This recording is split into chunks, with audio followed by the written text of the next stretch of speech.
Salut les amis, j'espère que vous allez bien. On se retrouve pour le journal du football. Avec au programme de l'émission d'aujourd'hui, on parlera de Liverpool qui a encore perdu un joueur, le Paris Saint-Germain qui est sur Sergio Ramos, et on terminera avec Ousmane Dembélé et le Barça qui commence à y prendre goût.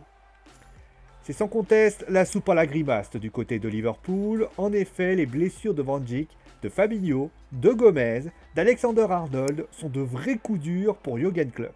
Et c'est déjà compliqué, Liverpool vient d'apprendre que Jordan Henderson se serait blessé. Les premiers diagnostics indiquent un souci musculaire et il a donc dû quitter le terrain à la mi-temps puisqu'il ne pouvait plus continuer sur le terrain.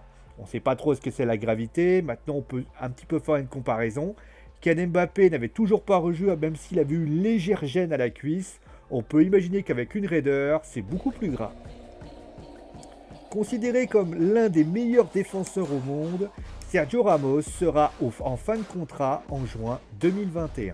À partir de là, il pourra signer où il le souhaite et le Real Madrid n'a toujours pas abandonné l'idée de conserver son joueur. Maintenant, les choses vont aller très vite et AS indique que le Paris Saint-Germain serait rentré dans la danse pour tenter de récupérer l'international espagnol. La somme proposée par le club serait de 20 millions d'euros par an pour un contrat de 3 ans. Pour le Real Madrid, la question de la durée de la prolongation serait ce qui pose problème. En effet, à partir de 30 ans, sauf Cristiano Ronaldo, on n'offre qu'une année de contrat. Maintenant, tout ceci pourrait être un sort de poker menteur, pour essayer d'aider Sergio Ramos à obtenir ce qu'il souhaite. Vous l'avez vu cet été, le FC Barcelone avait mis les bouchées doubles pour tenter de se séparer de l'ancien Rennais Ousmane Dembélé. Maintenant, tout cela n'a jamais pu aboutir en raison du refus du joueur de quitter le FC Barcelone, considérant pouvoir s'y imposer, et en plus de ne pas vouloir pas servir de monnaie d'échange. Au bout du compte, le champion du monde français semble avoir réussi son pari. En effet, El Mundo Deportivo indique que le Barça est séduit par le retour en grâce du joueur. D'ailleurs, il se murmure qu'une prolongation de contrat serait à l'étude.